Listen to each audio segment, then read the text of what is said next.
For thousands of years, Buddhist masters have understood something that most of us spend our whole lives trying to figure out. Why does happiness keep slipping through our fingers? Why do we get what we want and still feel restless?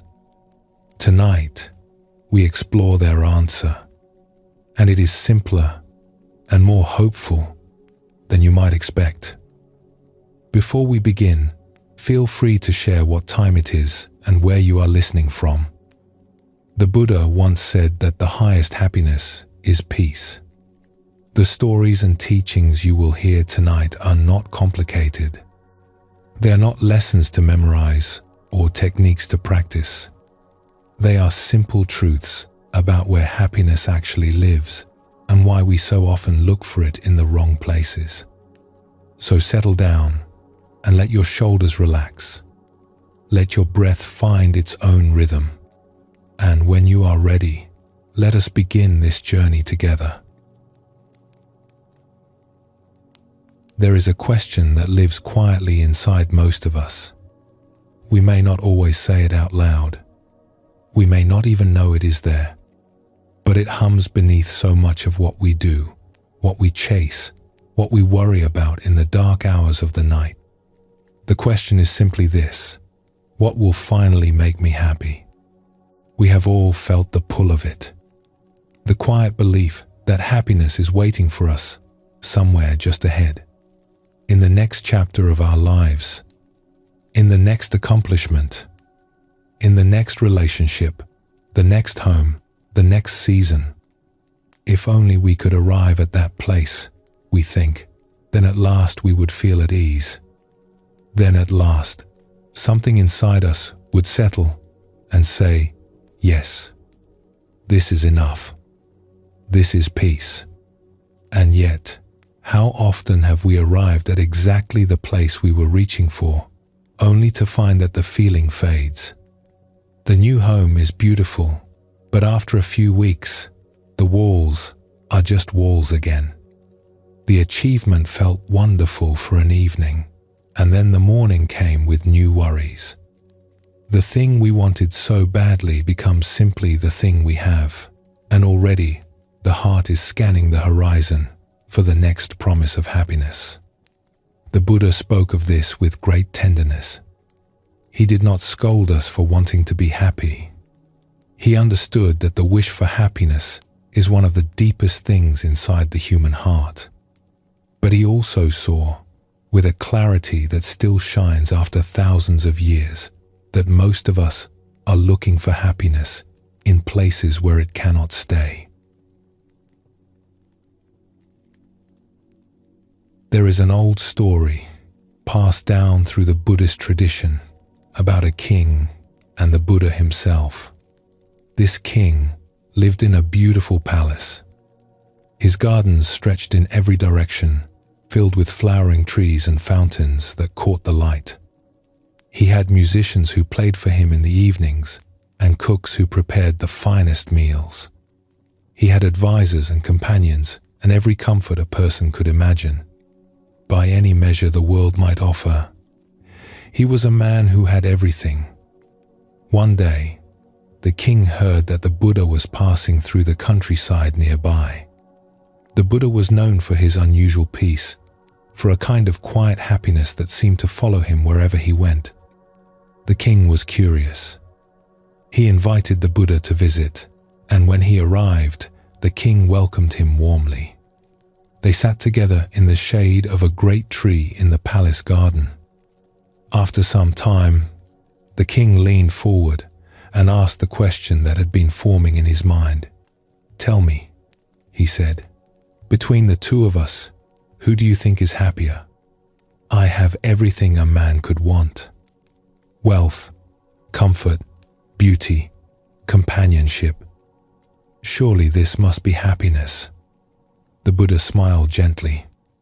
He did not argue. He did not lecture.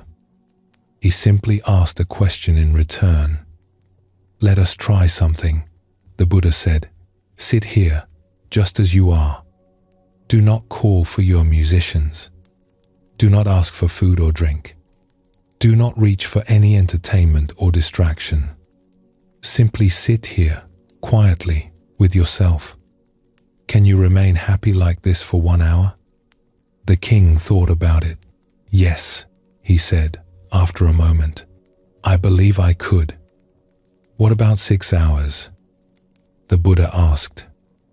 The king hesitated.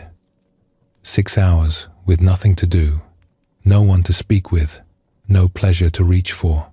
I am not sure, he admitted.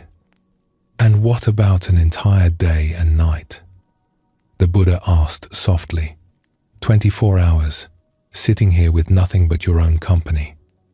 No music, no gardens, no feasts. Just you. Would happiness still be with you? The king was quiet for a long time. Then he shook his head. No, he said honestly. I do not think it would. The Buddha nodded, and there was no judgment in his expression. Only warmth. I have found, he said, that I am able to sit for a day, or several days, or even a week, with nothing at all, and happiness does not leave me. It does not depend on what is around me. It does not need music or gardens or praise. It arises from somewhere inside, and it stays. The king looked at the Buddha for a long time, and then very simply, he said, I think you have found the greater happiness. There is something in this story that goes deeper than it first appears. The king was not foolish. He was not a bad person or an unhappy one. He enjoyed real pleasures. He felt real joy.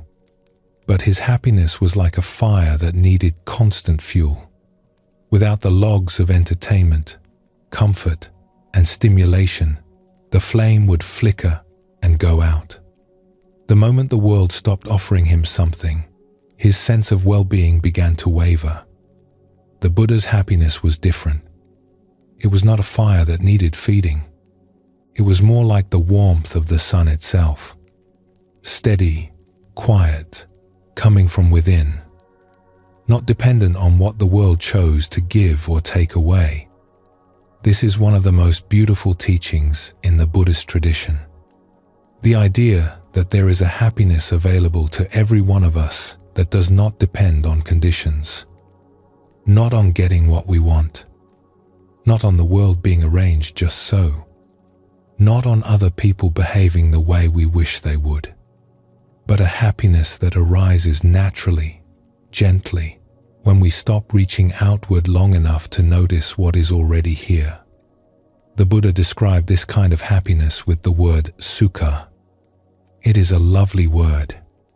Some scholars say it comes from the image of a wheel that turns smoothly on its axle. When the wheel is true, when it is centered, the cart rolls easily along the road. There is no wobble, no grinding, no strain. Everything moves with a kind of effortless grace. That is sukha.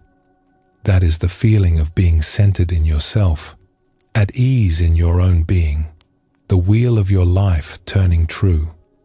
And when the wheel turns true, you do not need the road to be perfect.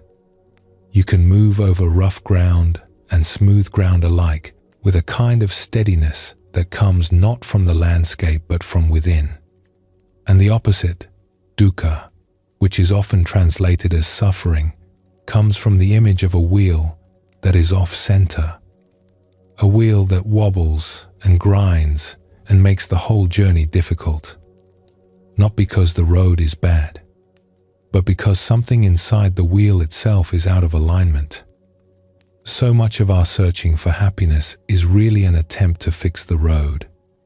We think if we could just smooth out the bumps, remove the obstacles, pave the path ahead, then the ride would finally feel easy. But the teaching here is much simpler and much more hopeful. It is not the road that needs to change.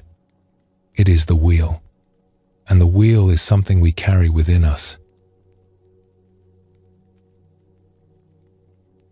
There is a small, quiet moment that many of us have experienced but rarely talk about. It is not dramatic. It is not the kind of thing that makes for a grand story. But it may be one of the most important experiences a person can have. It is the moment when you are doing nothing at all and happiness arrives on its own. Perhaps you have felt this. You are sitting by a window on a quiet afternoon, looking out at nothing in particular. The light is falling softly across the trees. A bird moves between branches. The sound of the wind is very far away. You are not trying to be happy. You are not thinking about happiness at all. You are not doing anything to earn it, or chase it, or arrange the conditions for it. Your mind, which has been busy all day with plans and worries and lists, begins to slow down. Not because you forced it to, but because, for just a moment, you forgot to keep it spinning. At first, you might not even notice it happening. The thoughts are still there, but they are drifting now, rather than pulling. The plans for tomorrow feel a little further away. The conversation you were replaying in your mind loses its urgency. And in that gap, that small opening where the mind's momentum gently pauses, something very quiet rises up to meet you. It is hard to name. It is not excitement. It is not relief. It is something softer than both. A feeling of ease, of warmth, of being, for no particular reason, simply content to be alive. Simply glad to be here, looking out at the ordinary beauty of the world. This is what the Buddhist teachings are pointing toward.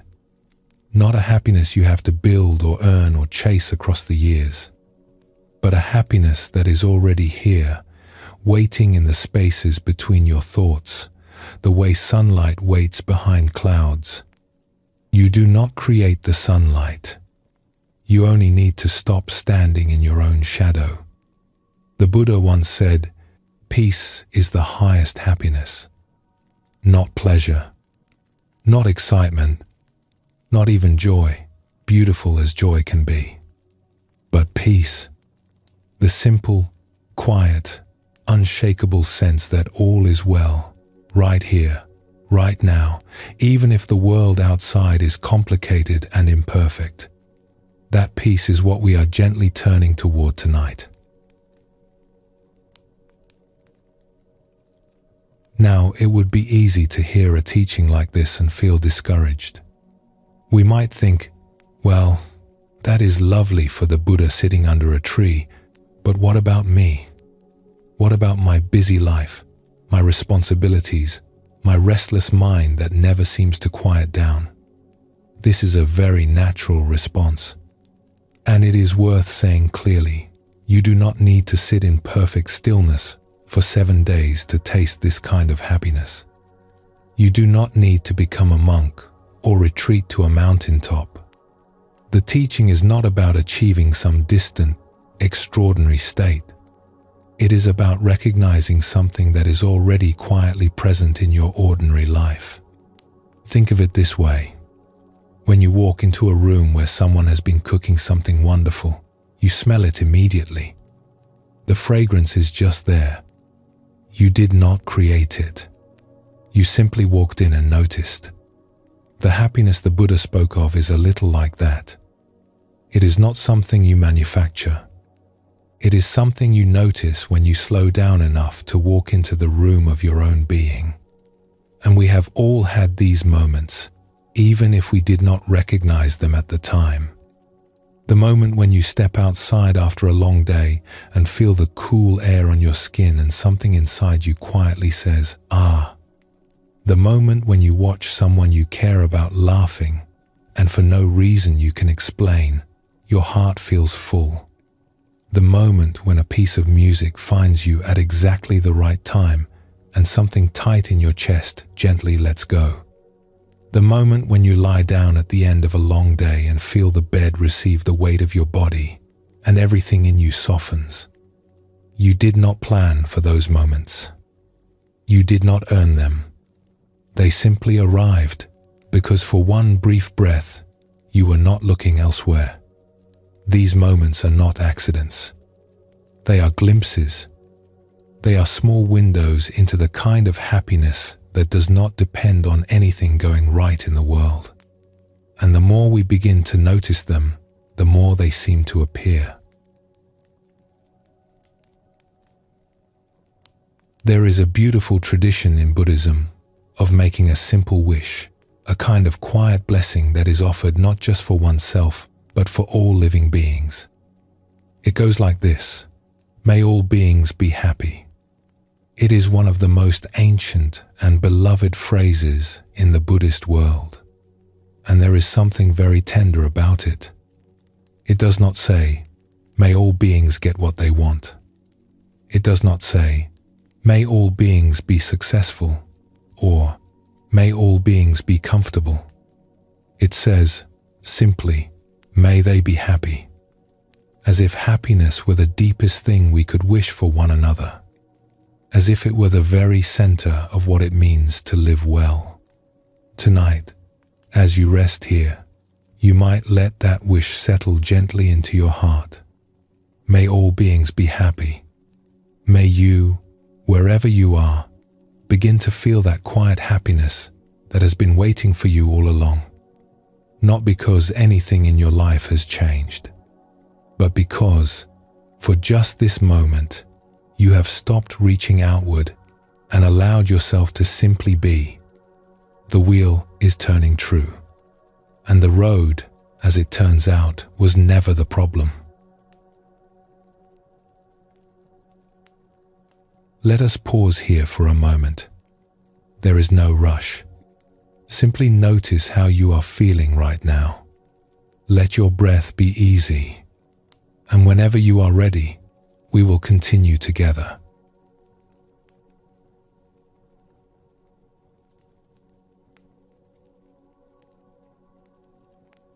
Sometimes, the most surprising discoveries are not the ones we go searching for. They are the ones that find us quietly when we have stopped trying so hard.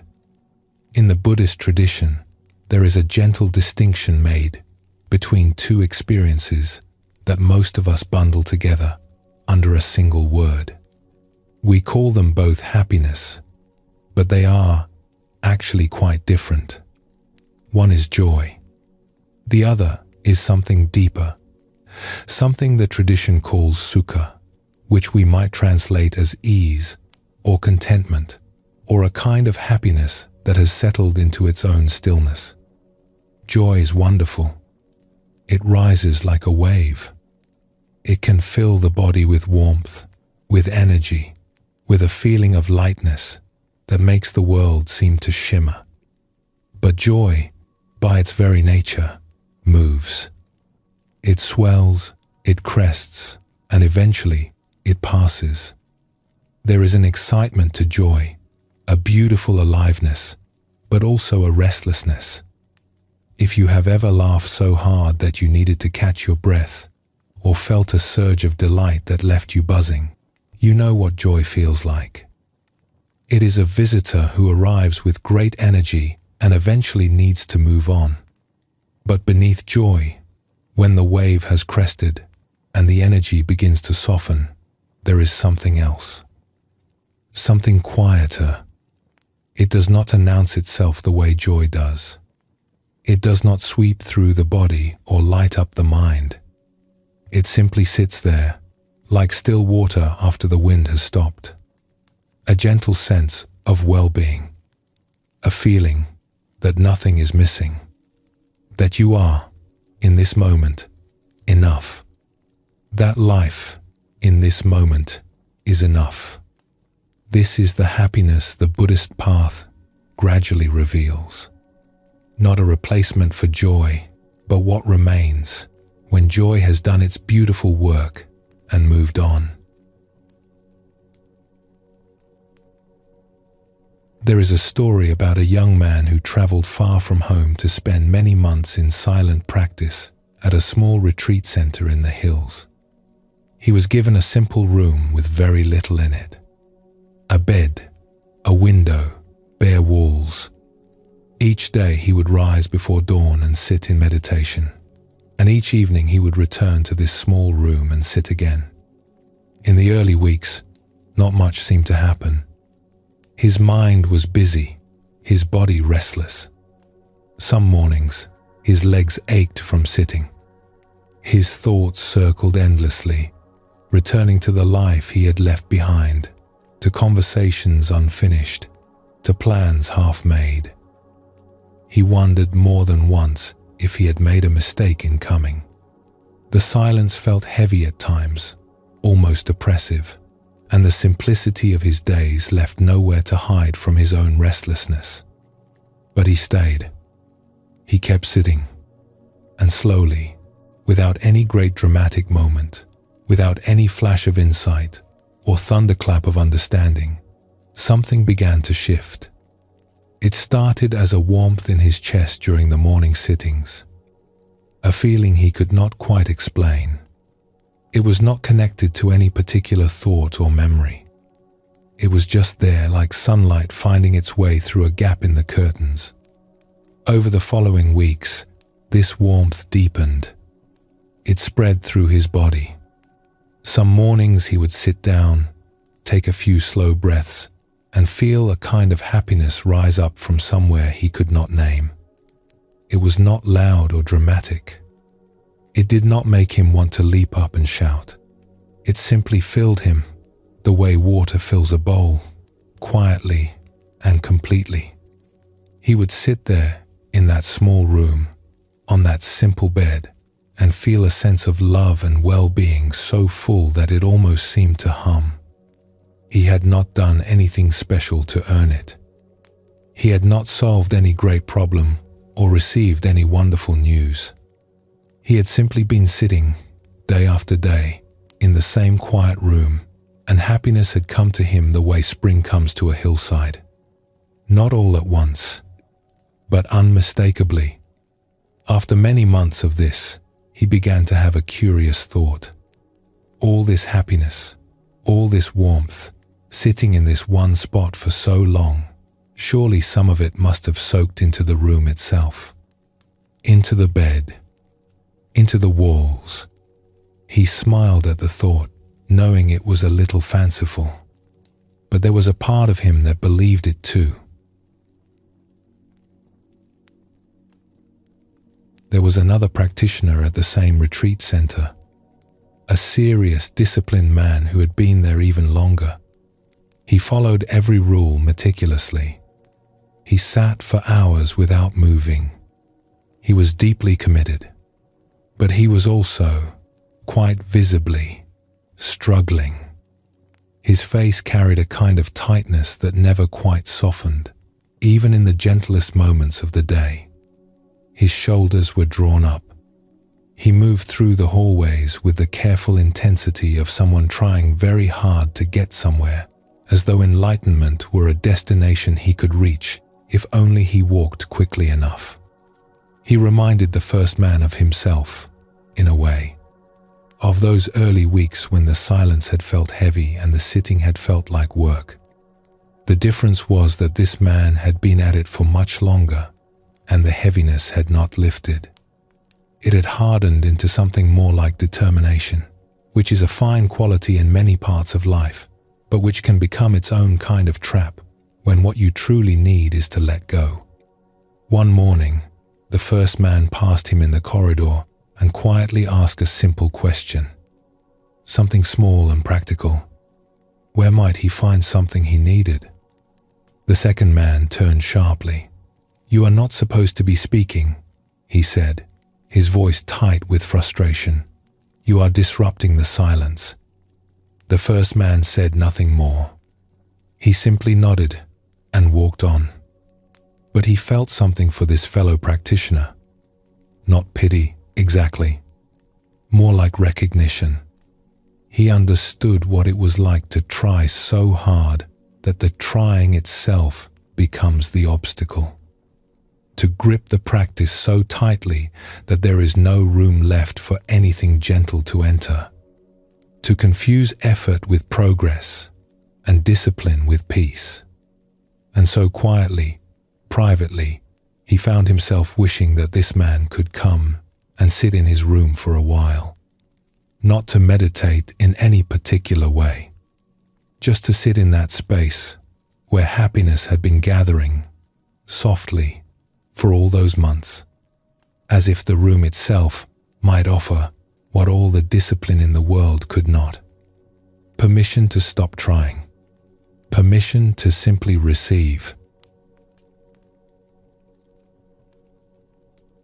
There is a teaching here that is easy to miss because it is so simple. Joy and happiness are not achievements. They are not rewards we earn by practicing hard enough or living well enough. They are more like qualities of our own being that we have overlooked, the way you might overlook a quiet friend in a noisy room. The Buddhist tradition describes something remarkable about the human mind. It says that we are capable of a vast range of inner experiences. Some teachers describe over 100 different states of awareness that a person can move through. And of all these many states, the great majority are peaceful or even beautiful. They carry within them a quality of ease, of openness, of natural well-being. And how many of these states involve suffering? Only a very small number. A tiny handful out of all the rooms in this vast inner house. Think about that for a moment. Imagine your mind as a house with many, many rooms. Some are filled with light. Some are quiet and warm. Some have windows that look out onto gardens you have never seen. A few rooms, perhaps 3 or 4, are dim and uncomfortable.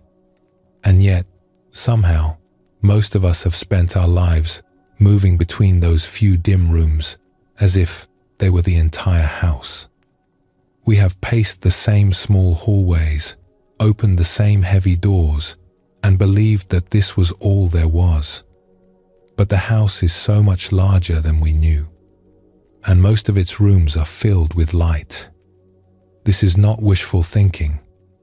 This is not a pretty metaphor designed to make you feel better. The Buddhist tradition treats this as a practical observation about the nature of the mind. We have more capacity for peace, for ease, for quiet happiness than we have ever used. The potential is already there. It has always been there. We simply have not yet learned to walk through all the doors. Now, what keeps us in those few familiar rooms? Why do we pace the same small space when the rest of the house is waiting? The Buddhist teachings point to something very simple. We are distracted, not by one big thing, but by 1,000 small ones. Our attention is pulled this way and that all day long, like a leaf in a stream. We are thinking about what happened yesterday, planning for tomorrow, worrying about something someone said, rehearsing what we will say in return. And while we are caught in this current of thoughts and reactions, we simply do not notice the quiet happiness that is already here, waiting just beneath the noise.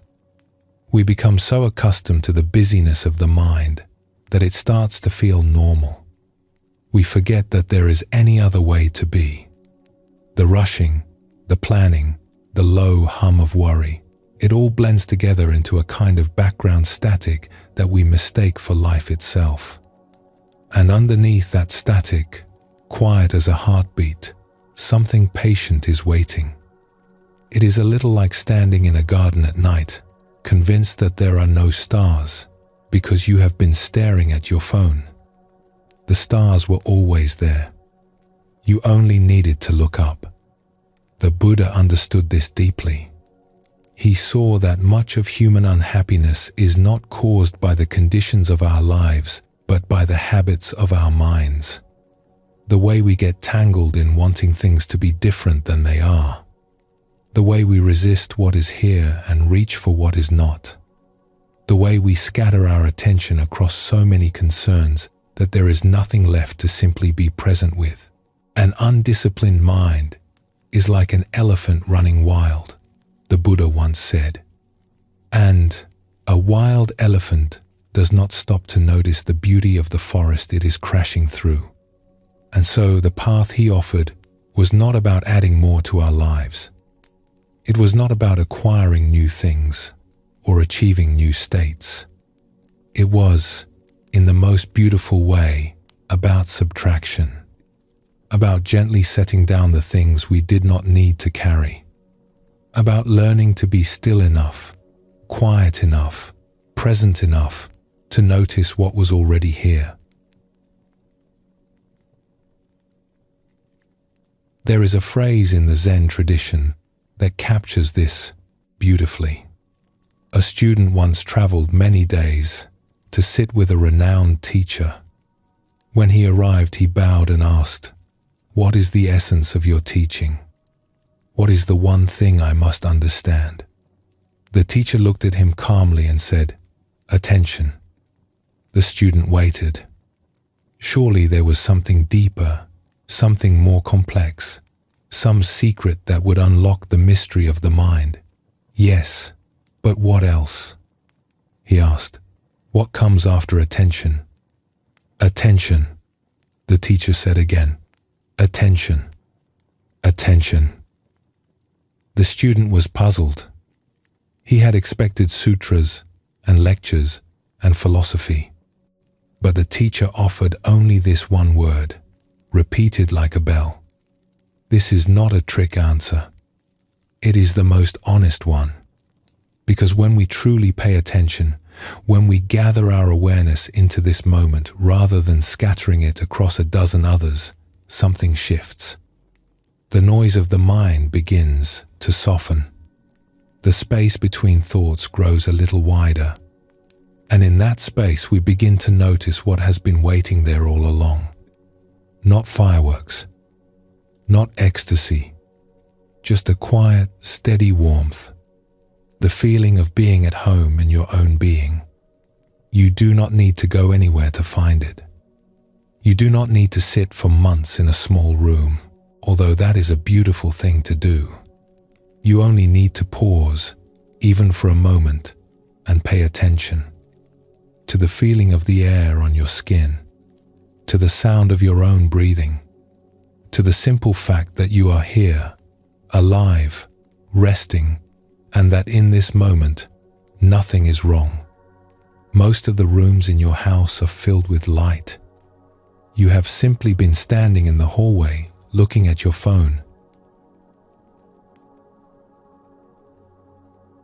Let us pause here for a moment. You do not need to do anything at all. Just rest and breathe and notice how you feel. Whenever you are ready, we will continue on together.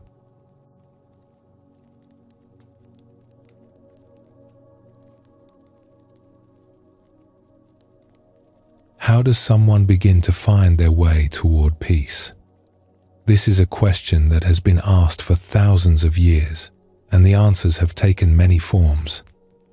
But in the Buddhist tradition, there is a description of the path that is especially tender, because it begins not with strength, not with discipline, not with any great spiritual achievement, but with something much more humble. It begins with honesty. The Buddha described a natural unfolding, a series of stages that build gently upon each other, the way a garden grows. You do not force a seed to become a flower. You simply give it the right conditions, and it opens in its own time. The path toward inner peace works in much the same way. One stage creates the conditions for the next, and the next creates the conditions for the one after that. And the very first stage, the one that sets everything else in motion, may surprise you. It is the willingness to be honest about the fact that something hurts. There is a story about a woman who traveled a great distance to visit a healer in a small village by the sea. She had been unwell for a long time, not in any way she could easily describe, but in the way that sometimes settles into the bones and makes the world feel grey. She had tried many things. She had kept busy. She had filled her days with distractions. She had told herself and everyone around her that she was fine. When she arrived at the village and found the healer, he was sitting on the porch of a small wooden house, looking out at the water. He did not seem hurried. He did not seem to be waiting for anything in particular. He simply looked up as she approached and gestured for her to sit. She sat down across from him and waited. She expected him to examine her, perhaps to offer her some remedy or some wise advice. Instead, he simply looked at her with kind eyes and said, "Tell me where it hurts." She opened her mouth to answer and found that she could not speak. Not because there was nothing to say, but because there was so much.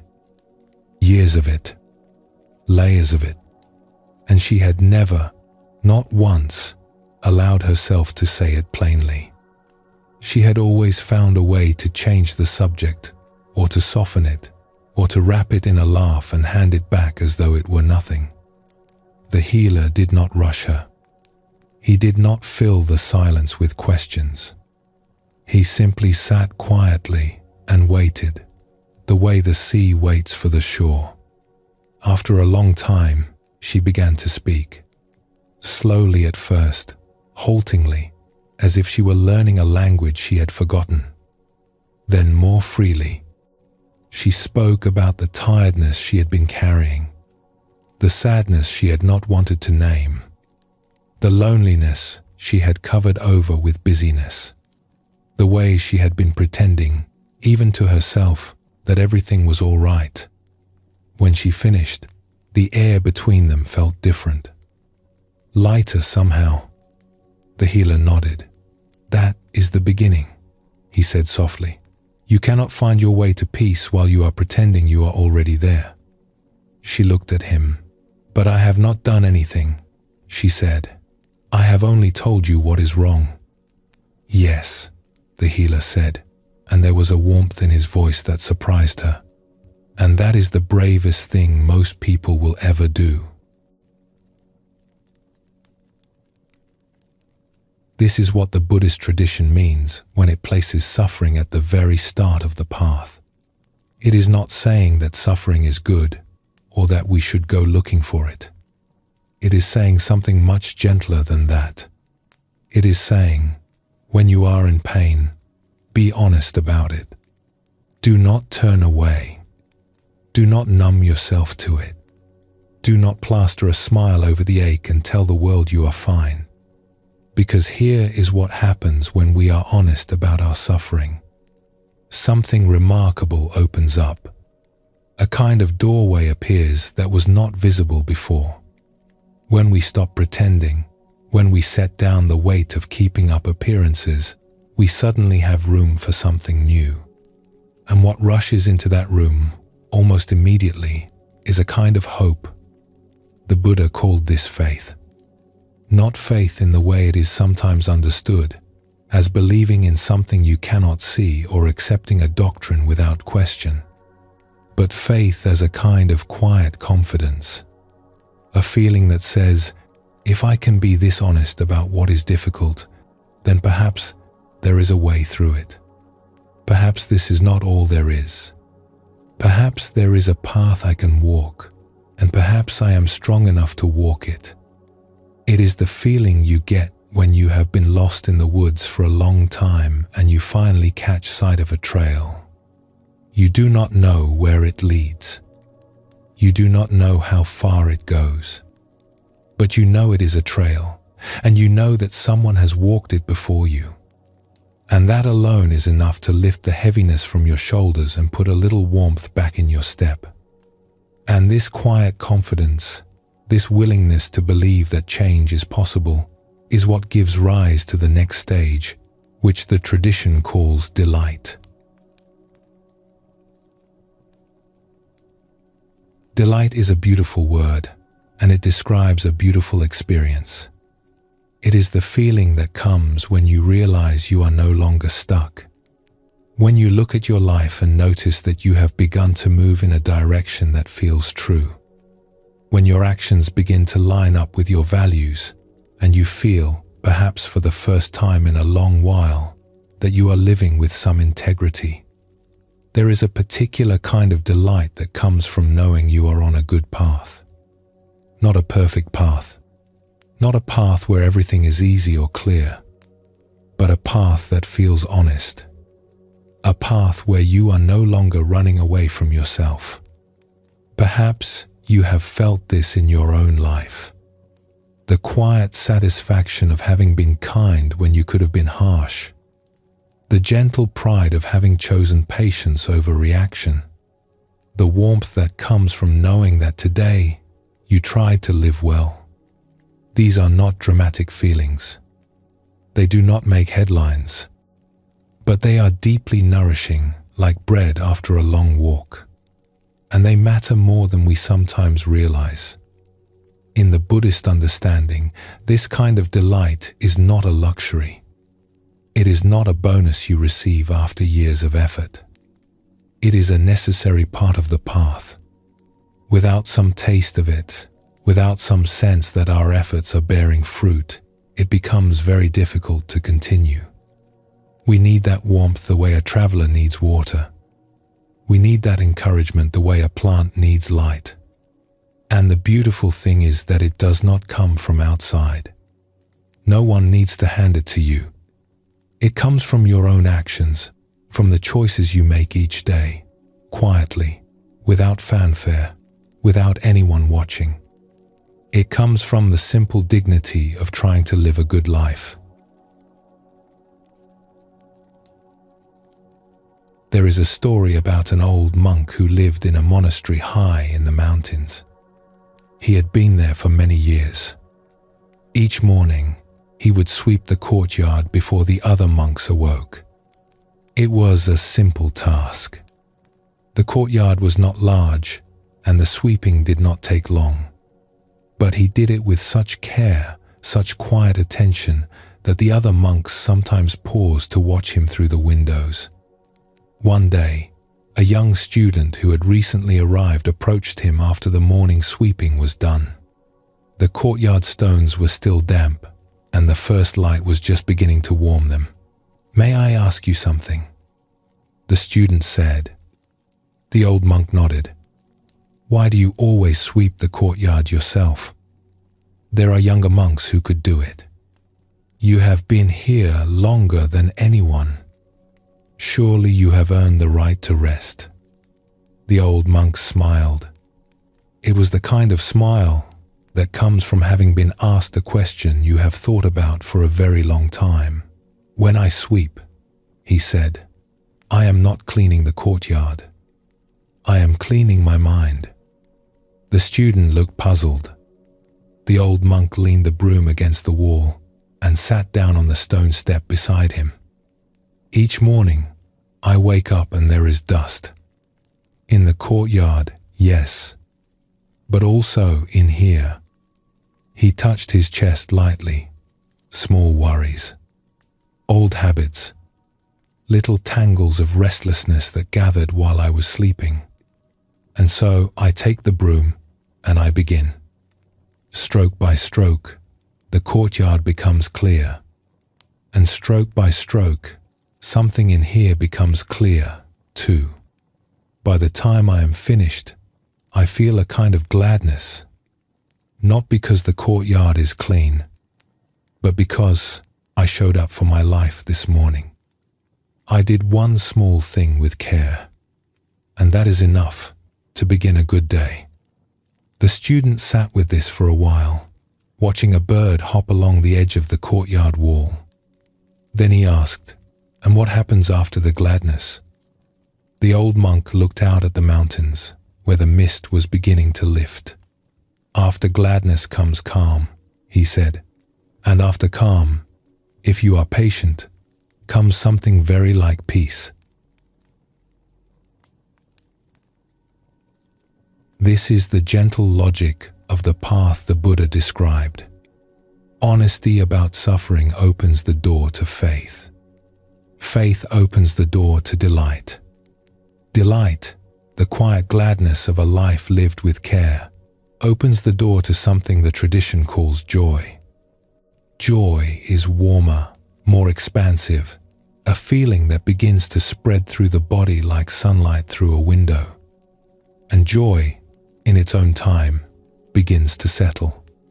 The way a river slows as it reaches a wide open valley.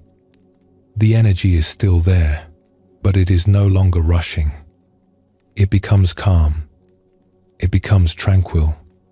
And this tranquility, this deep settling of all our restless energies, is what creates the ground for the kind of happiness we have been speaking of tonight.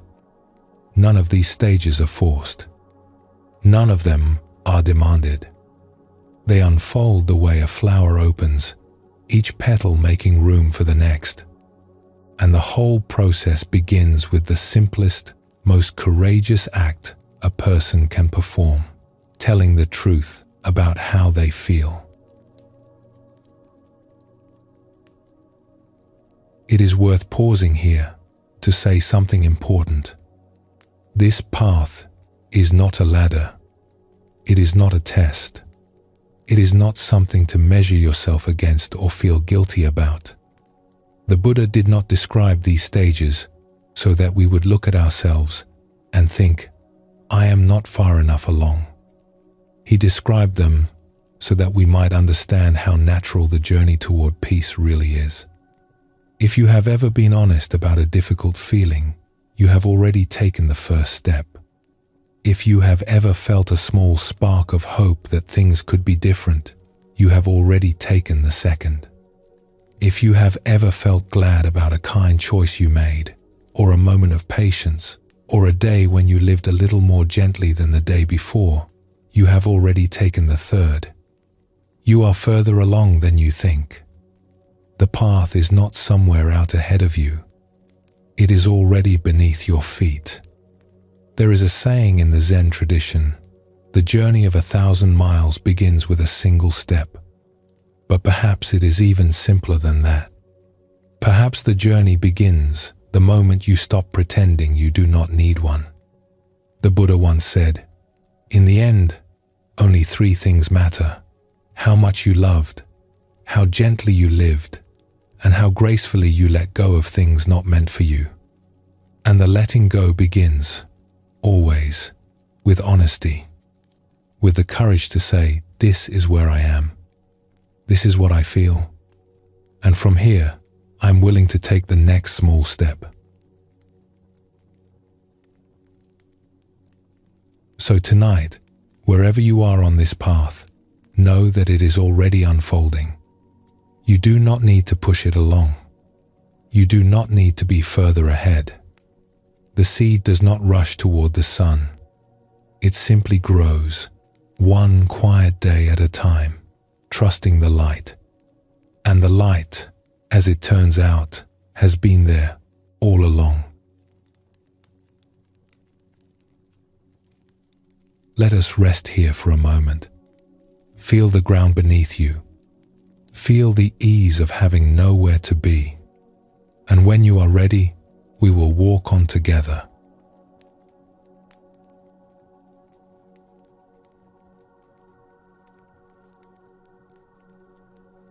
Most of us have spent a long time looking for happiness. We have been looking for it since we were very young, though we may not have called it that. We called it other things: comfort, success, security, love, the right job, the right home, the right life. And we set out after these things with great sincerity, believing, as most of the world believes, that happiness is something you find at the end of a long search, that it is waiting for you in a particular place, and if you are diligent enough, clever enough, lucky enough, you will arrive there. The Buddha had a beautiful compassion for this kind of searching. He did not dismiss it. He did not call it foolish. He simply noticed with the quiet clarity of someone who has watched the same pattern unfold 1,000 times, that the search itself often leads us in circles. Tonight, let us look gently at some of those circles, not to judge ourselves for having walked them, but to see them clearly so that we might, in our own time, find our way to something more lasting. There is a particular kind of happiness that comes from relief. You know this feeling well. You have been carrying something heavy for a long time, a worry, a tension, a difficult stretch at work or at home, and then, finally, it passes. The burden lifts, and in that moment of release, there is a flood of something that feels very much like happiness. A long week ends, and you sink into the quiet of an evening with nothing to do. A difficult conversation you have been dreading turns out to be easier than you feared. A pain that has been troubling you finally eases. In those moments, the body softens, the mind opens, and there is a wash of something lovely. We breathe out. We smile. We think, yes, this is what I have been waiting for. And it is real. That feeling is genuinely pleasant. There is nothing false about it. But there is something important to notice about it. It only lasts as long as the memory of the burden is fresh. The happiness of relief is always defined by what came before it. It is the shadow cast by the weight we were carrying. And once the memory of that weight begins to fade, as it always does, the happiness fades with it. Like a cool breeze that feels wonderful on a hot day but means nothing in autumn. This is why relief is always temporary. It is not a spring that flows on its own. It is more like the silence after a loud noise. Beautiful, yes. Welcome, certainly. But it only exists in relation to what came before. And so we find ourselves, almost without realizing it, in a strange and tiring cycle. We accumulate stress so that we can feel the relief of releasing it. We wind ourselves tight so that we can feel the pleasure of unwinding. We work ourselves to exhaustion so that we can feel the sweetness of finally resting. And we begin to mistake this rhythm, this endless tightening and loosening, for happiness itself. We begin to think that this is all happiness can be. The Buddhist tradition looks at this pattern with great gentleness and says, there is another way. There is a story about a merchant who lived in a busy town. He was a good man, well-liked, hard-working. He had a wife who loved him and neighbors who respected him. But he had a dream. For years, he had wanted to build a fine house on the hill above the town. He could see the spot from his shop window, and each day as he worked, he would glance up at it and imagine the house that would one day stand there. The thought of it kept him going through long days and difficult seasons. His wife would sometimes find him standing at the window, gazing up at the hill. "You are looking again," she would say, smiling. "One day," he would answer, "one day it will be ours." And she could see how much it meant to him, how the thought of that house on the hill was the bright thread running through his years. So she did not discourage him. She saved alongside him. She waited alongside him. And after many years, the house was finally built. It was everything he had imagined. Tall windows that caught the morning light. A garden with a view of the valley below. Rooms that smelled of new wood and possibility. On the first evening, the merchant and his wife sat together on the porch and watched the sun set over the town where they had spent so many years dreaming of this very moment. "Are you happy?" she asked. "I am," he said. And he meant it.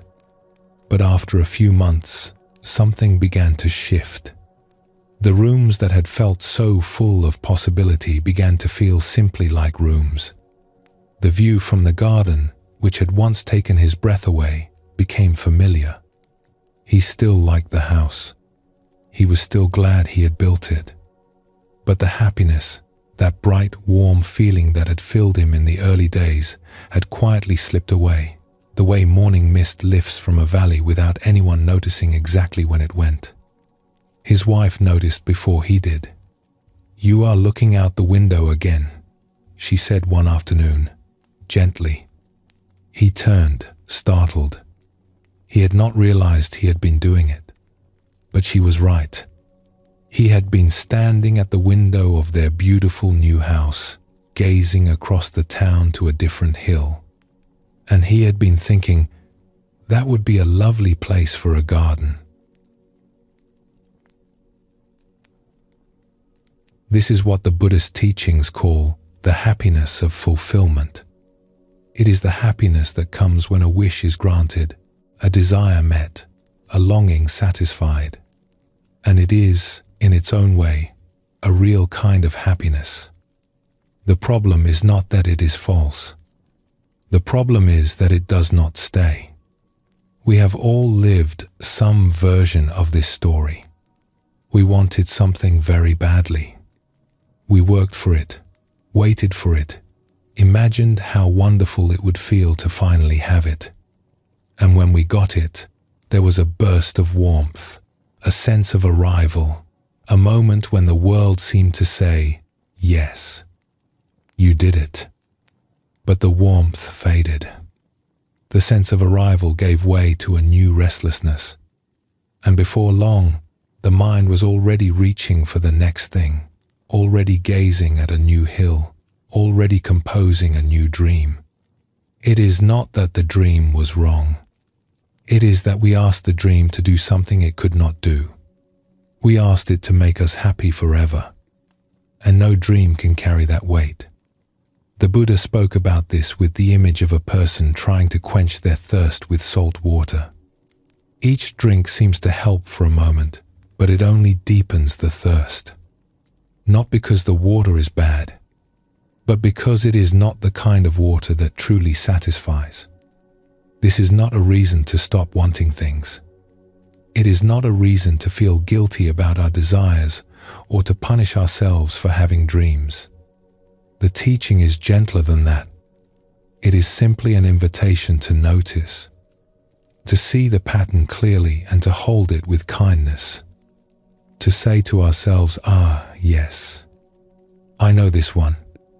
The happiness of getting what I want. It is lovely while it lasts, and it does not last.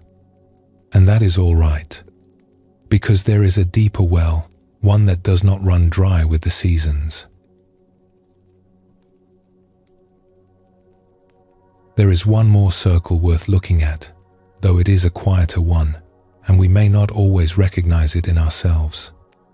Sometimes we find a strange kind of comfort in comparison. We look at the people around us and measure ourselves against them, and when we come out favorably, something inside us relaxes. We feel a little safer, a little more solid, a little more all right. This can take very subtle forms. It is not always as obvious as gloating or cruelty. Sometimes it is just a quiet inner voice that says, well, at least I am doing better than they are. Or a small flicker of satisfaction when someone who intimidated us stumbles. We may not be proud of these feelings. We may not even want to admit they are there. But they are very human and very common. And the Buddhist tradition asks us to look at them not with shame, but with curiosity. Because what is really happening in those moments? What is the mind actually doing? It is trying to protect itself. It is trying to build a little fortress of identity, a sense of I am all right, by comparing itself to others. And there is a kind of temporary ease in that. But it is a fragile ease. It depends entirely on the other person remaining where they are. If they rise, our ease collapses. If they succeed, our comfort vanishes. We have built our sense of well-being on someone else's foundation, and that foundation can shift at any moment. The Buddha saw this with perfect clarity. He understood that any happiness built on comparison is a house built on sand. Not because comparison is evil, but because it places our peace in someone else's hands. And the kind of happiness worth seeking is the kind that rests in our own. So if the happiness of relief does not last, and the happiness of fulfillment fades, and the happiness of comparison crumbles, where does that leave us? It leaves us, perhaps, in exactly the right place. Because it is only when we see clearly that these circles do not lead where we hoped, that we become willing to look in a different direction. There is a saying attributed to the Buddha, "In the sky, there is no distinction of east and west." People create distinctions out of their own minds and then believe them to be true. We do the same thing with happiness. We create elaborate maps of where it should be found, what it should look like, what conditions must be met before we are allowed to feel it. And then we spend our lives following those maps, rarely stopping to ask whether they were accurate in the first place. What if happiness were not at the end of the map? What if it were not at the end of anything? What if it were here, right now, underneath all the searching? Not something to be found, but something to be uncovered. Not a destination, but a quality of being that has been waiting, quietly, all along.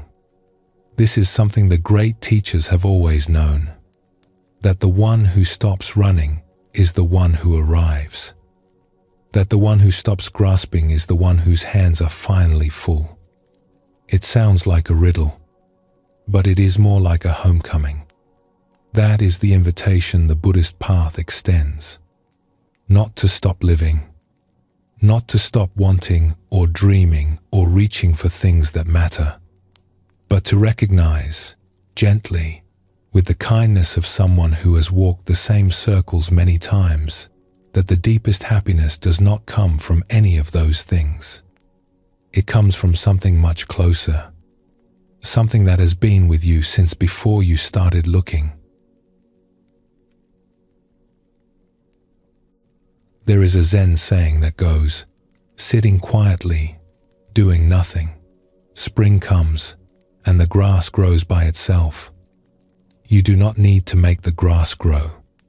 You do not need to pull it up from the earth with your hands. You only need to stop paving over the ground. Tonight, as you rest here, you might notice the places where you have been searching, the things you have been reaching for, the maps you have been following, and you might, just for this moment, set them gently down. Not forever, just for now. Just to see what is already growing, quietly, beneath your feet. Let us pause here. Let the breath come easily. Let the body settle. And when you are ready, we will continue on together.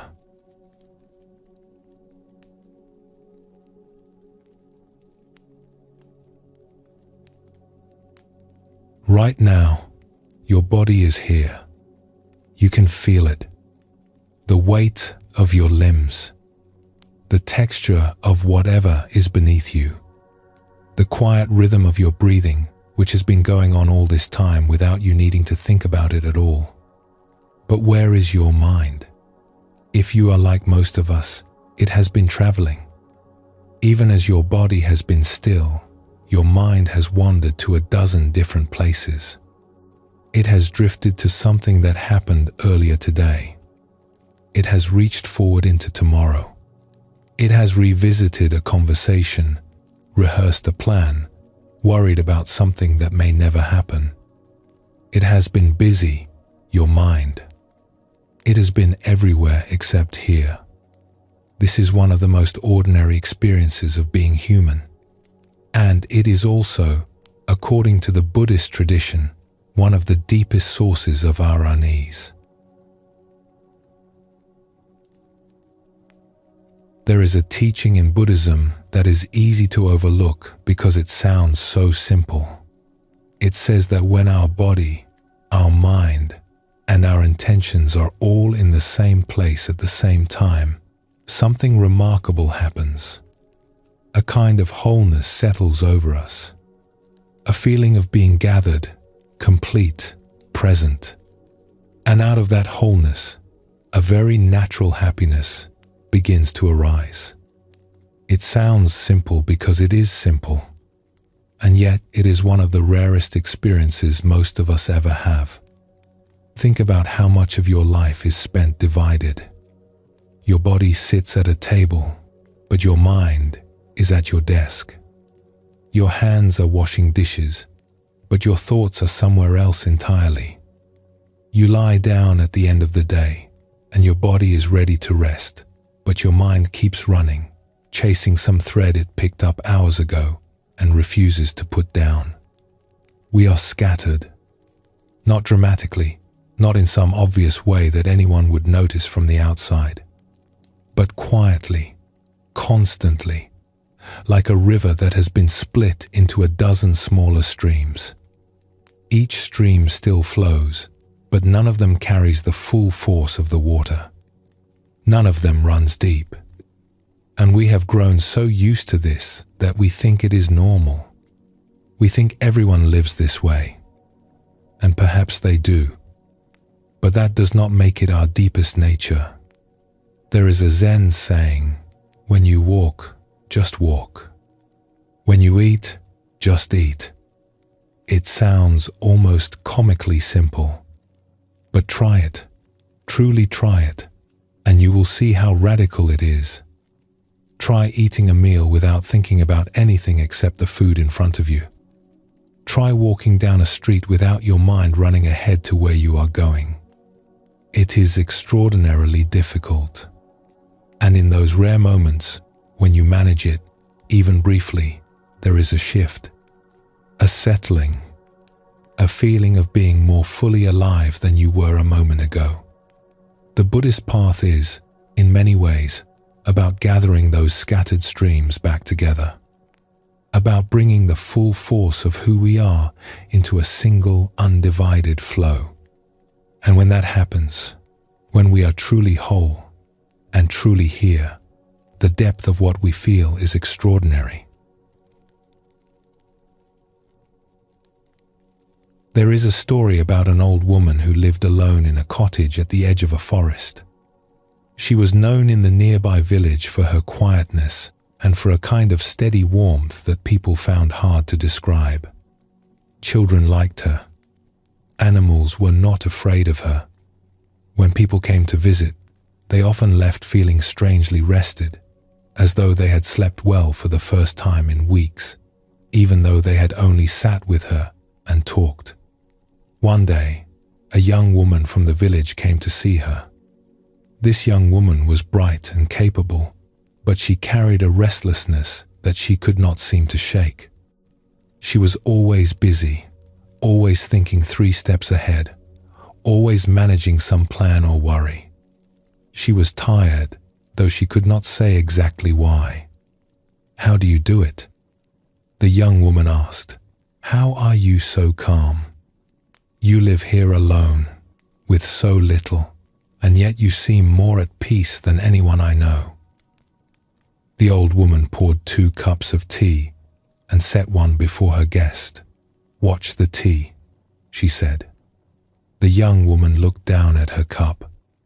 The tea had just been poured.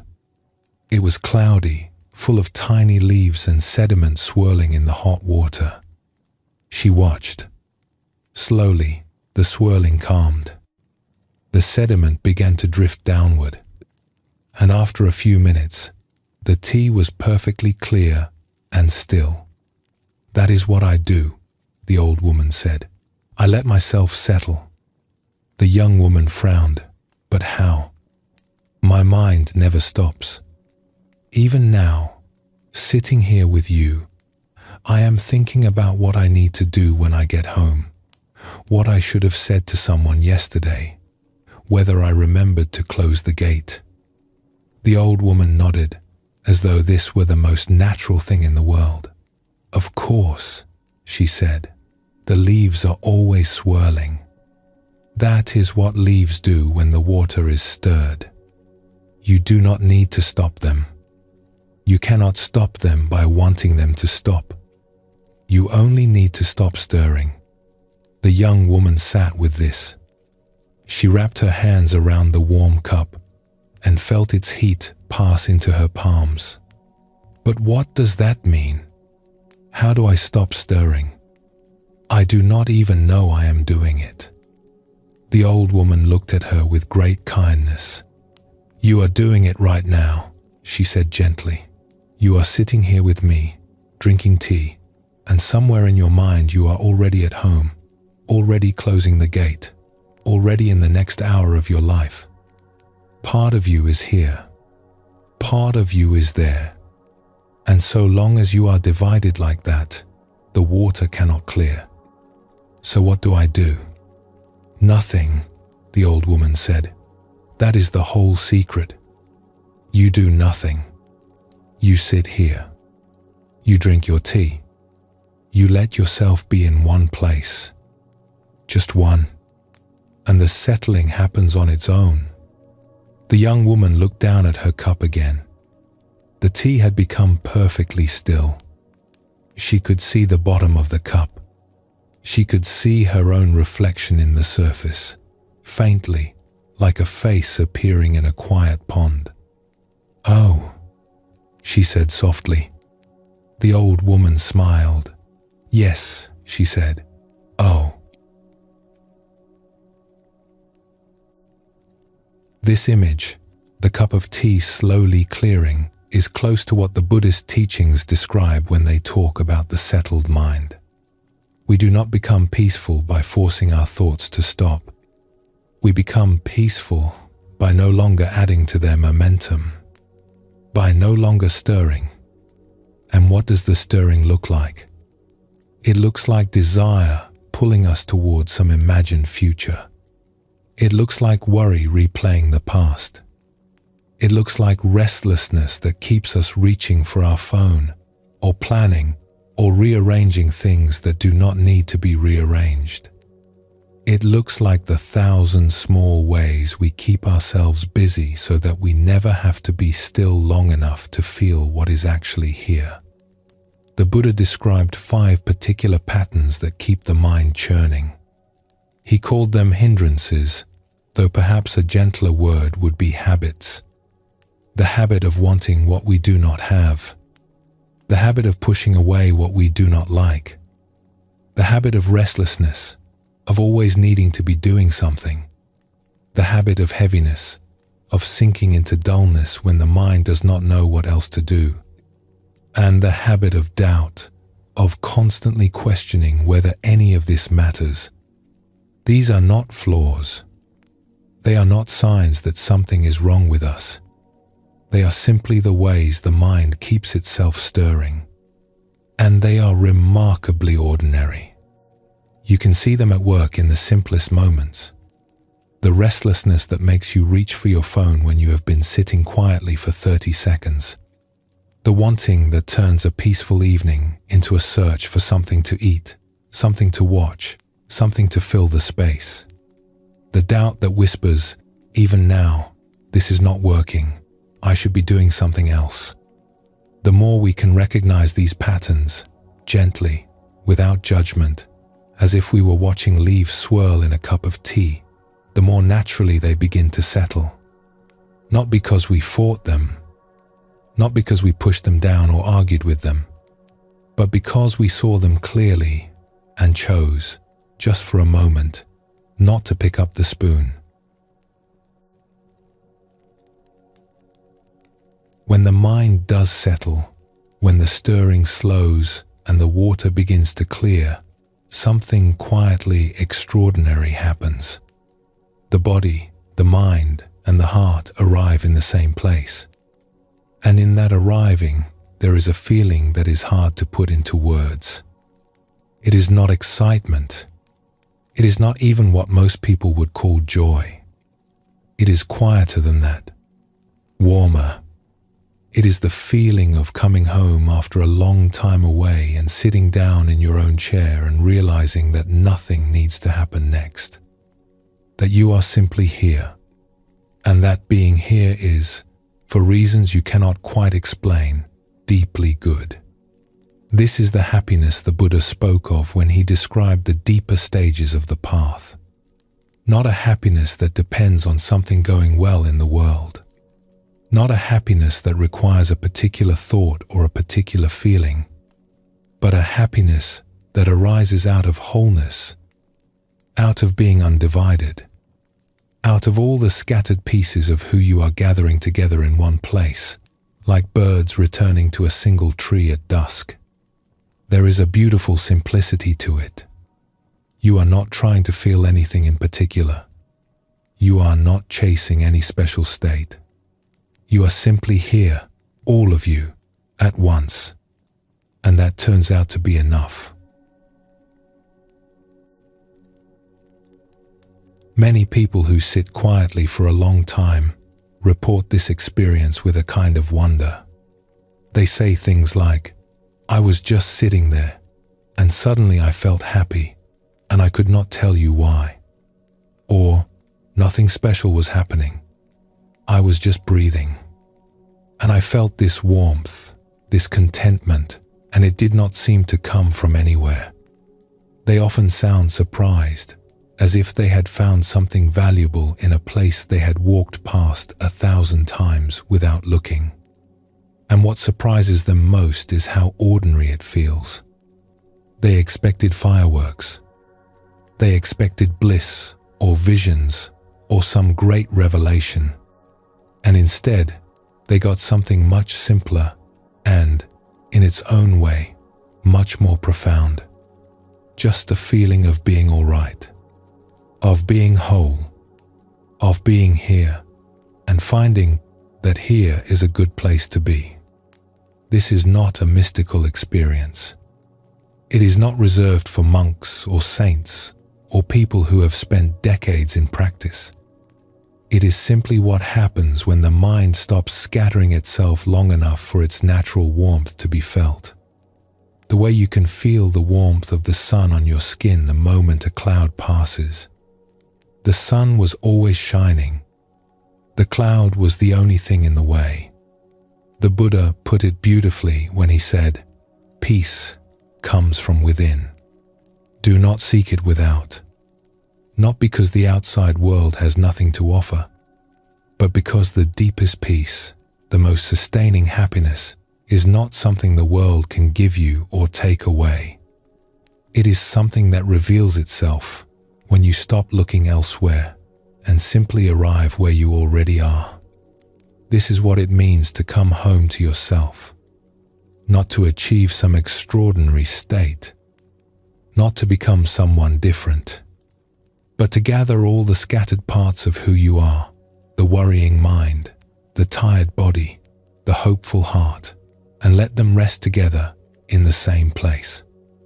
To let the tea settle, to let the water clear, and to notice, with surprise and perhaps with gratitude, that what is left, when all the stirring stops, is something very close to peace. You do not need to do this perfectly. You do not need to do it at all, not tonight. But if you like, you might simply notice where your attention is right now. Is your mind here, with your body? Or has it wandered off again, as minds do, to some other time and place? If it has wandered, that is fine. That is what minds do. You might just invite it back, the way you would invite a friend to come sit beside you. No urgency, no scolding, just a gentle, "Come, be here." There is nowhere else you need to be. And if, in that returning, you feel something settle, something soften, something quietly warm, then you have felt what the Buddha was pointing toward all those years ago. Not something far away, not something you need to earn, just the simple, remarkable experience of being whole, of being here, of being home.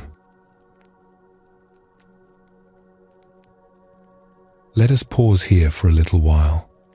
Let the stillness hold you, and whenever you feel ready, we will gently continue.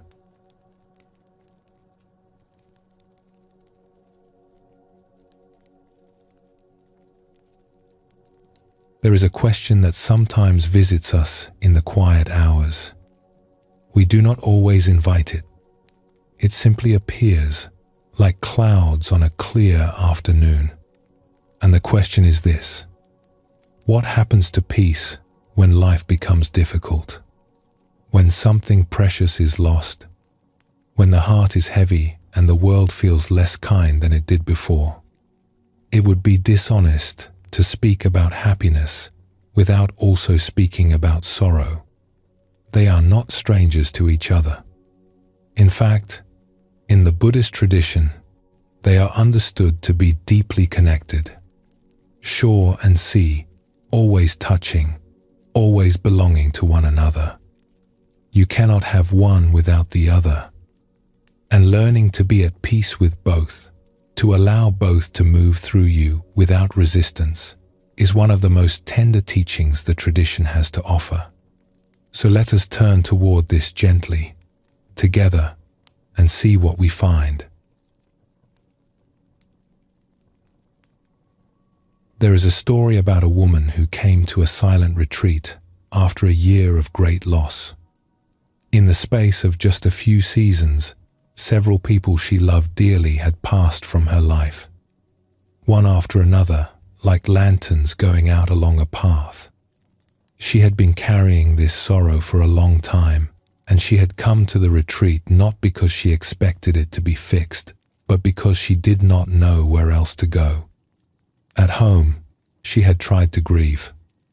She had given herself permission to feel what she felt. But at home, grief came in long, slow waves. It would rise in the morning and stay with her through the day, a dull heaviness that never quite lifted. Sometimes it would last for hours. She would sit with it, try to breathe through it, but it lingered like fog in a valley, thick and grey, and seemingly without end. On the retreat, something different happened. The grief still came. It came in waves, just as it had at home. But here, in the silence, without the 100 small distractions of daily life, without the phone ringing or the dishes needing washing, or the conversation that pulled her attention sideways, something changed about the way it moved. The waves were more intense. She could feel them rising from deep inside her body, powerful and raw, as though the sorrow had been waiting for a place where it was safe to fully arrive. Her chest would tighten, her eyes would fill, and the feeling would move through her like weather, like a great gust of wind passing through an open room. But instead of lasting for hours, these waves passed through her in minutes. They would rise, crest, and then dissolve, like a wave breaking on the shore and then drawing back into the sea. And in the space that followed, in that quiet aftermath, she found something she had not expected. Peace. Not the absence of sorrow. Not the feeling that everything was fine or that the losses did not matter. But a genuine, quiet peace. A stillness like a lake after the wind has passed. It was as real as the grief had been. It had weight and warmth to it. It felt like being held by something larger than herself. It would last for a while, this peace, sometimes for an hour, sometimes longer. And then another wave would come, and it too would pass, and the peace would return. She later described this experience to others, and what she said was very simple. At home, she had been grieving with half of herself. The other half was busy, distracted, occupied with the ordinary business of daily life. And so the grief could never fully move through her. It was always being interrupted, always being held back by the 1,000 small things that kept her attention divided. It was like trying to cry while also answering emails. The tears came, but they could never finish. But on the retreat, there was nothing in the way. The grief arrived fully, and because it arrived fully, it was free to pass fully. And what was left behind, each time, was peace. There is something very important in this story, and it has to do with resistance. Most of us, when something difficult arrives, have an instinct to push it away, to distract ourselves, to fill the space with noise or activity or plans so that we do not have to sit with what hurts. And this is understandable. It is deeply human. We do not want to feel pain. We do not want to feel sadness. We want to be happy, and so we turn away from the things that are not happy and hope they will leave on their own. But the Buddhist tradition offers a different understanding. It suggests that it is not the difficult feeling itself that causes us to suffer most. It is our resistance to it, the pushing away, the tightening, the refusal to let it be here.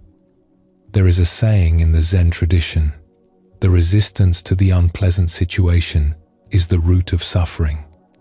Not the situation itself, the resistance. Think of it this way. When a wave comes toward you in the ocean, you have a choice.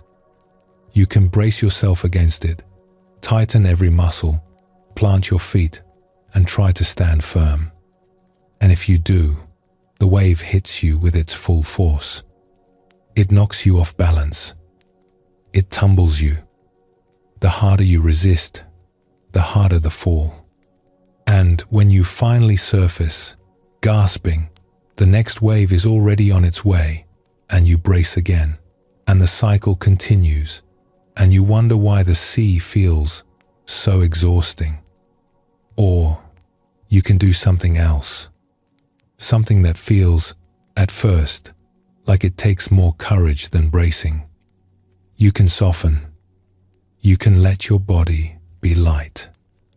You can let the wave lift you, carry you for a moment, and set you back down. You do not fight it. You do not pretend it is not there. You simply allow it to move through you, as you might allow music to fill a room. And when it has passed, you are still standing, perhaps a little moved from where you were, perhaps with salt on your skin and sand between your toes, but unbroken, and strangely, quietly, at peace. The people who seem most at ease with life are often not the ones who have avoided difficulty.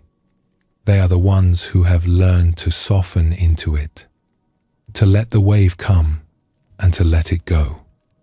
Not because they do not feel it, but because they have discovered that they are larger than any single wave, that they are, in some quiet way, the ocean itself.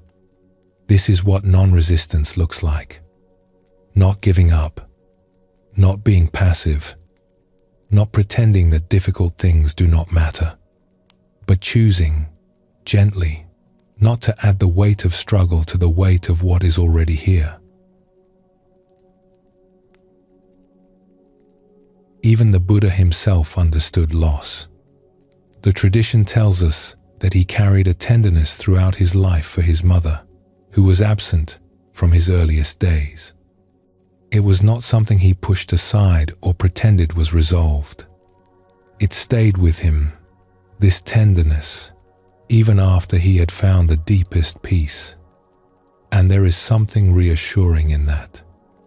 The idea that peace does not mean the absence of feeling.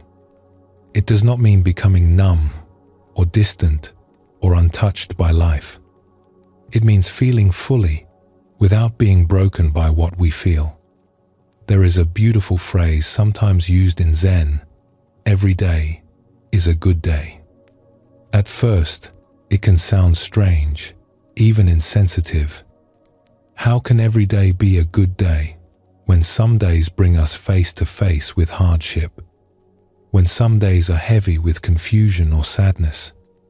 But the phrase does not mean what we might think. It does not mean that every day is pleasant. It does not mean that we should pretend to feel happy when we do not. It means something much deeper. It means that every day is real. Every day is what it is. And when we stop fighting with what is, when we stop insisting that today should be different from what it is, there is a kind of rightness that settles over us. Not happiness in the ordinary sense, but something close to it. Something like peace. Something like being in harmony with the way things actually are, rather than the way we wish they would be. A wise teacher once said that what he looked for in his students was not any particular state of mind, not some perfect calm or unshakable bliss, but flexibility. The ability to move between states, to feel joy when joy arrives, and to feel sorrow when sorrow arrives, without clinging to one or fleeing from the other. To be like water, taking the shape of whatever vessel it is poured into, without losing anything of itself. This is a gentler picture than we sometimes imagine when we think of spiritual practice. We imagine someone sitting perfectly still, untouched by the world, like a statue in a garden. But the truth is more human than that. The truth is a person who feels everything, who is moved by life, who laughs and cries and is sometimes confused, but who has learned to let each feeling arrive and let each feeling pass.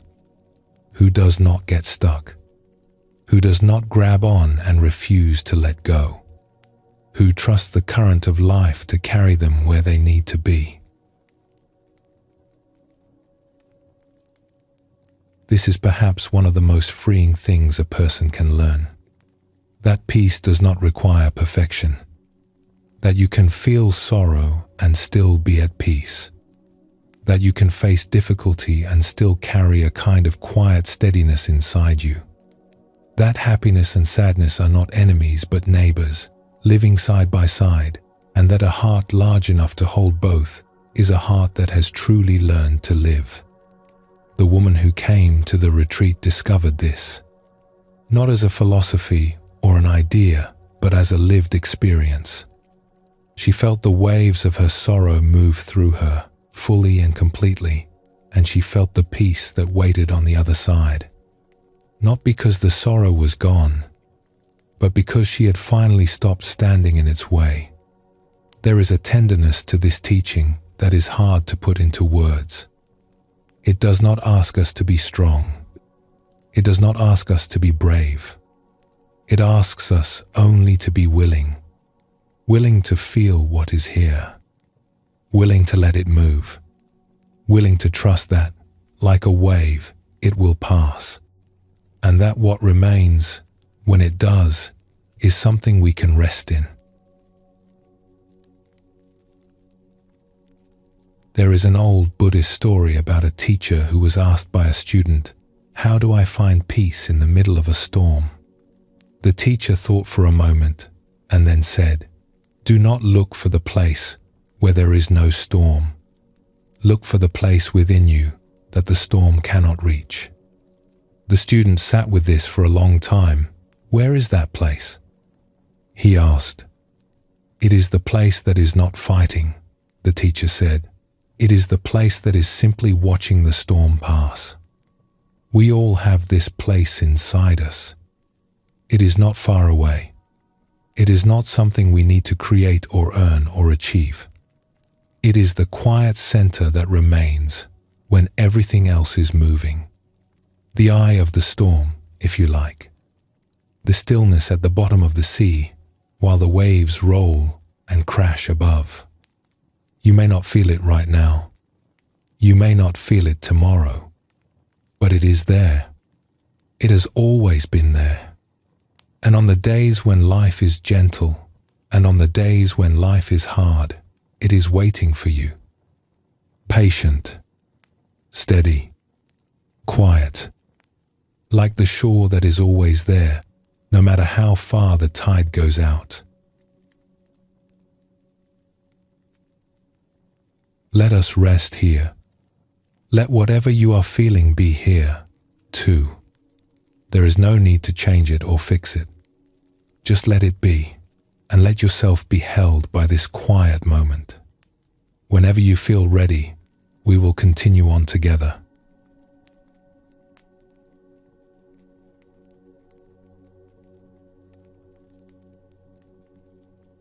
A child walks down a road after it has rained. She is not thinking about where she needs to be. She is not running through a list of things she must do. She is looking at the puddles.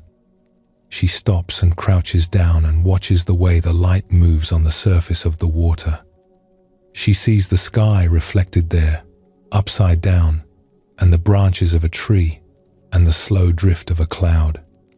And she is perfectly, completely happy. Not because the puddle is extraordinary, but because she is seeing it as it is, without needing it to be anything else.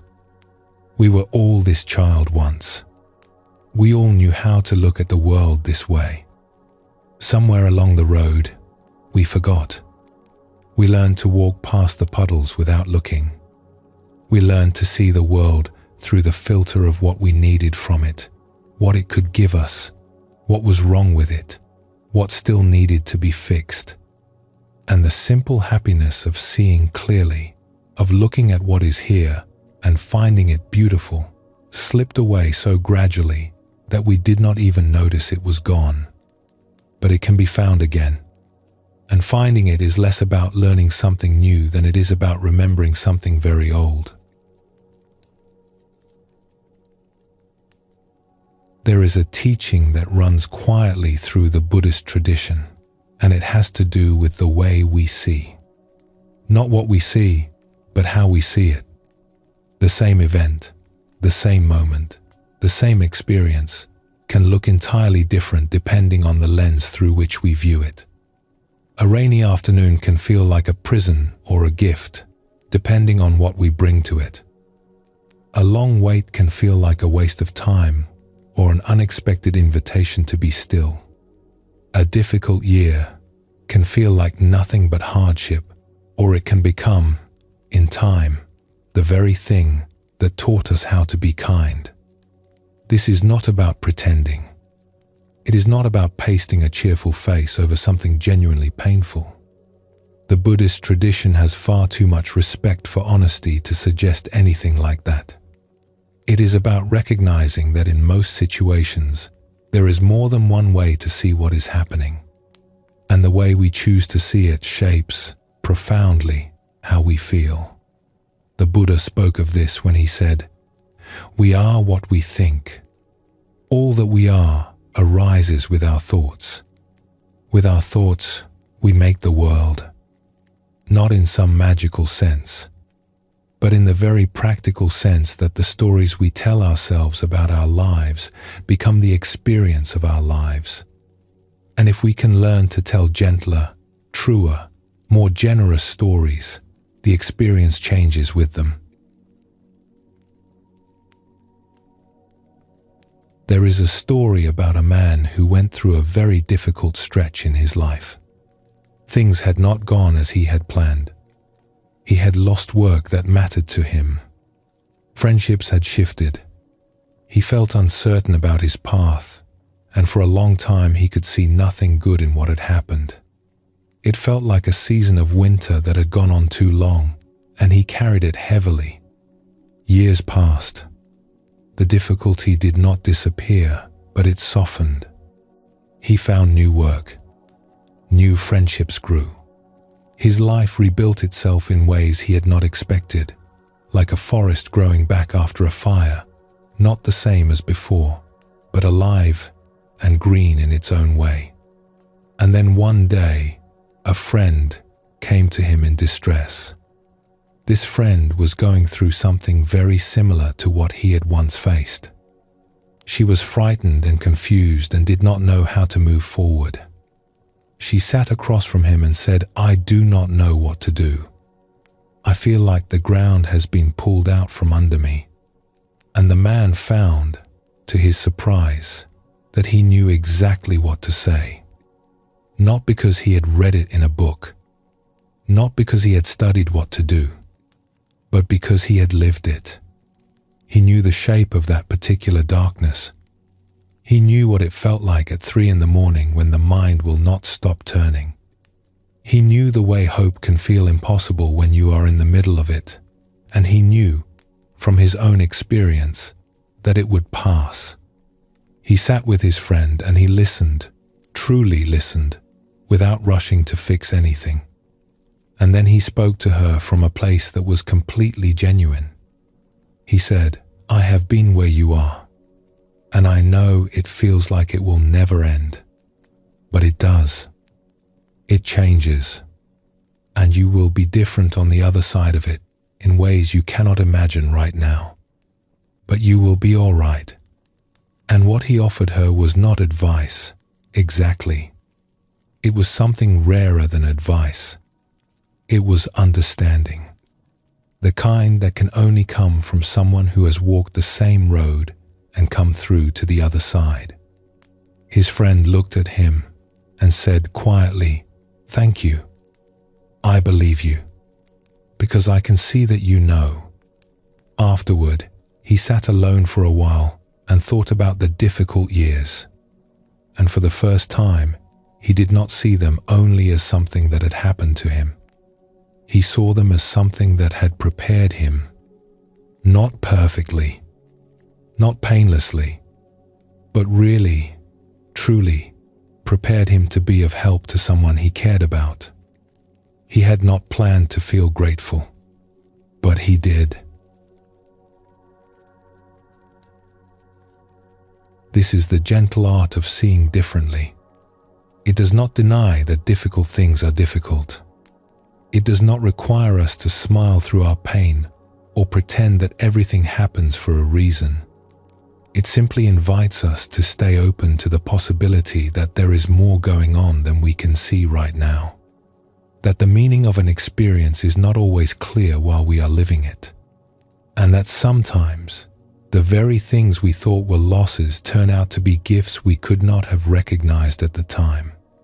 There is a Zen story about an old farmer whose horse ran away one day. His neighbors came to him and said, "What terrible luck." The farmer shrugged. "Perhaps," he said. The next day, the horse returned, and it brought 2 wild horses with it. The neighbors came again. "What wonderful luck," they said. "Perhaps," said the farmer. The following day, his son tried to ride one of the wild horses and fell and hurt his leg.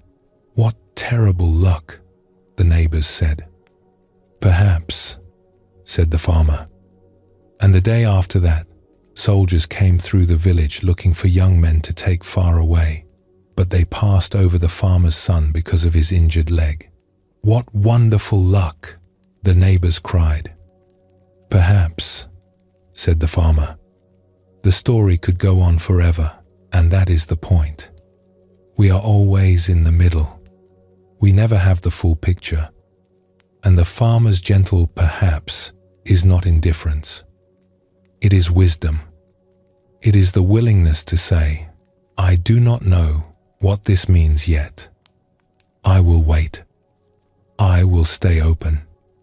I will not decide too quickly whether this is good or bad." And in that waiting, in that openness, there is a kind of peace. There is another dimension to seeing differently, and it has to do with beauty. We tend to think of beauty as something that belongs to sunsets and mountain views and perfectly arranged flowers. But the Buddhist tradition has a wider understanding. Beauty is available everywhere if we are willing to look for it. In light falling across an ordinary wall, in the face of a stranger on the street who, if you look closely, has the most remarkable eyes, in the sound of rain on a roof, in the silence between two notes of music. One of the people at a gathering on happiness once said something that stayed with the teacher long after the talk was over. She said that she had discovered a particular kind of happiness in finding beauty where she did not expect it, in looking at something ordinary, something she might have passed without a second glance, and choosing to really see it. And in that seeing, something opened. A connection, a warmth, a quiet sense of being part of something larger. She gave an example. She said that sometimes she would look at a person she did not know, perhaps someone on the street or in a crowded room, someone she might not have found immediately warm or easy to be around. And she would look past the surface. She would look at their eyes. And there, almost always, she would find something beautiful. A spark, a softness, some quality of aliveness that connected that person to her and to everyone else in a way that made her feel less alone. It is like discovering a garden behind a wall, she said. You walk past the wall 100 times, and then one day you look over it, and there it is. This is available to all of us, in every moment, without any special training. It is simply the art of paying attention, of slowing down enough to notice what is here, the texture of the fabric beneath your hand, the particular shade of the sky right before evening, the sound of someone breathing nearby, the way a stranger's face changes when they smile. These are not grand things, but they are real. And when we give them our attention, they give us something back. A feeling of presence, a feeling of being alive, and very often, without our trying to make it happen, a feeling of happiness. There is a country in the mountains of Asia that decided, many years ago, to measure its success, not by how much wealth it produced, but by how happy its people were. While the rest of the world counted money and goods and output, this small country asked a different question. Are our people content? Are they well? Are they living lives that feel meaningful and good? It is a beautiful idea. And whether or not it works perfectly in practice, there is something profound in the asking. It suggests that a society, like a person, has a choice about what it values, that we do not have to accept the world's definition of success, that we can choose, gently and deliberately, to measure our lives by a different standard, not by how much we have accumulated, but by how deeply we have lived, not by how far we have traveled, but by how fully we have arrived, not by how busy we have been, but by how present we have been. And this choice is available to each of us, individually, right now. We do not need a government to make it for us. We can make it quietly, in the privacy of our own hearts. We can decide that happiness matters, that learning to see beauty matters, that kindness matters, that the quality of our attention is worth as much as the quantity of our achievements. The Buddhist tradition has always understood this. It has always placed happiness, true happiness, at the center of the path, not as a reward at the end, not as a lucky accident along the way, but as a practice, as an art, as something we can learn, like cooking or gardening or listening well, something we can get better at day by day, not by trying harder, but by paying closer attention, by choosing, again and again, to see the world through gentler eyes. And the beautiful thing about this art is that it does not require any special conditions. You do not need a mountaintop or a monastery or a year of silence. You need only this moment, this breath, this willingness to look at what is here and to see it, perhaps, a little differently than you did before. As we come toward the end of our time together tonight, you might let your mind rest on something small and good from your day. It does not need to be important. A taste, a color, a kind word someone offered, a moment when, for no particular reason, something felt all right. Let it be there, gently, like a stone warming in the sun. You do not need to hold on to it. Just notice it. Just let it be. The Buddha said, thousands of candles can be lit from a single candle, and the life of the candle will not be shortened. Happiness never decreases by being shared. May your happiness tonight, however small, however quiet, light something warm in you. And may that warmth, in its own time, find its way to others. Let us rest here, gently. Breathe softly. And when you are ready, we will take one last step together.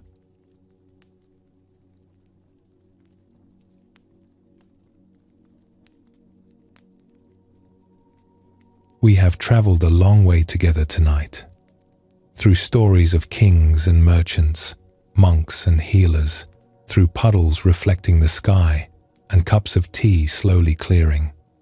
We have looked at the happiness that fades and the happiness that stays. We have spoken about grief and beauty, about the scattered mind and the quiet miracle of coming home to yourself. And now, as we near the end of our journey, there is one more thing worth resting with.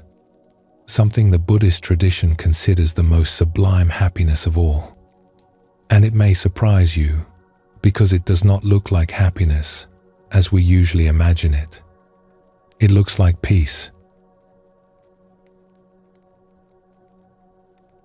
There is a teaching that runs through the heart of the Buddha's path. It says that beyond joy, beyond even the warm contentment we have been exploring tonight, there is something quieter still. The tradition calls it equanimity. It is a word that can sound distant or cold if we are not careful, so let us be careful. Equanimity is not indifference. It is not the flat calm of someone who has stopped caring. It is something far more alive than that. It is the steadiness of a mind that has stopped swinging between grasping and pushing away. It is the openness of a heart that can hold both the beautiful and the difficult without tightening around either one. Imagine standing on a hilltop on a clear evening. Below you, the whole valley is visible. The villages, the rivers, the roads leading in and out. People are going about their lives. Some are celebrating. Some are struggling. Some are resting, just as you are now. The light is fading, and the first stars are beginning to appear. And you, standing there, can see all of it. You are not separate from it. You are not above it. But you are not lost in it either. You can hold the whole of it in your gaze, gently, with warmth, without needing any of it to be different from what it is. That is something close to equanimity. And the teachers who have tasted it say that it carries a happiness so deep, so quiet, so vast, that the word happiness almost feels too small for it. It is more like being at home in the universe, like discovering that you belong here, that you have always belonged here, and that nothing that comes or goes can change that. There is a story about a student who had been practicing for many years. She had experienced great joy in her meditation. She had experienced deep calm. She had felt rushes of love and waves of gratitude. And she went to her teacher one day and said, "I have felt so many wonderful things, but I am always waiting for the next one. When will I arrive?" The teacher looked at her kindly. "You keep collecting beautiful experiences," he said, "like someone filling a basket with flowers. But you have not yet noticed the field." The student did not understand at first. She had spent years cultivating these experiences, treasuring each one, carefully arranging them in her memory, like precious things on a shelf. "The joy is a flower," the teacher said. "The calm is a flower. The love, the gratitude, these are all flowers, and they are beautiful. I would never ask you to stop appreciating them. But the field they grow in, that open, quiet space that holds them all, that is what you are looking for. You do not need to pick the flowers. You only need to recognize that you are the field." She sat with this for a long time. At first, it confused her. She had always thought the practice was about having good experiences, about trading difficult states for beautiful ones. But the teacher was pointing to something else entirely. Not any particular experience, but the space in which all experiences arise and dissolve. Not a flower, but the earth itself. And when she finally understood, what she felt was not another experience to add to her collection. It was something much simpler. A sense of space, of openness, of being large enough to hold whatever came, joy or sorrow, calm or restlessness, without needing to hold on to any of it, and without needing to push any of it away. She said later that it was the most peaceful moment of her life, and also, strangely, the happiest. Not because anything wonderful was happening, but because she had stopped needing something wonderful to happen. This is what the Buddha meant when he said that the highest happiness is peace. Not the peace of having everything go your way.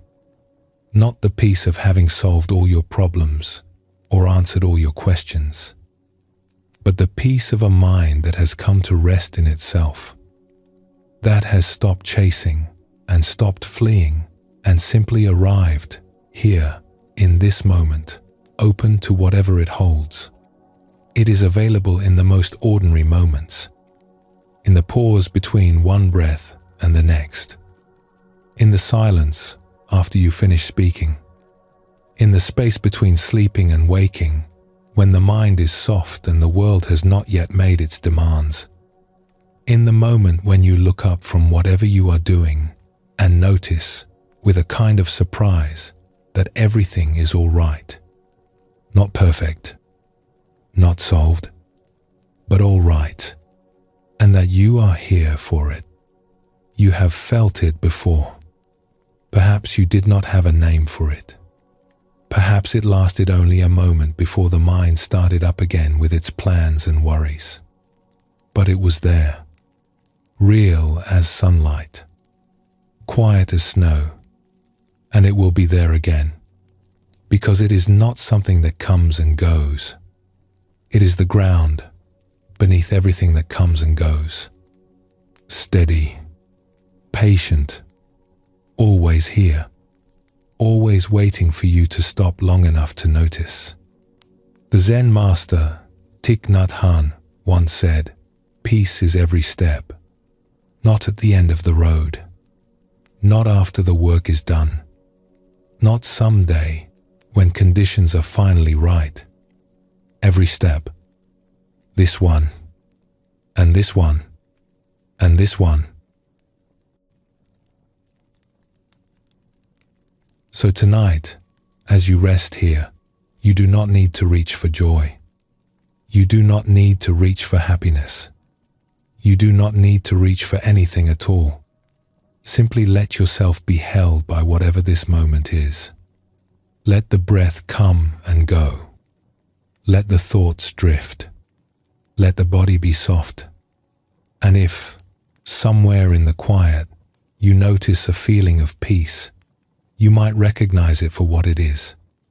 Not just the absence of noise, not just the relief of having nothing to do, but something deeper, something that has been here all along, underneath the searching, underneath the striving, underneath the 1,000 questions about what will finally make you happy. This, just this, the highest peace. Let us rest here together, one last time. There is nowhere else to go, nothing left to understand. Just this breath, just this stillness, just this quiet, gentle moment of being alive.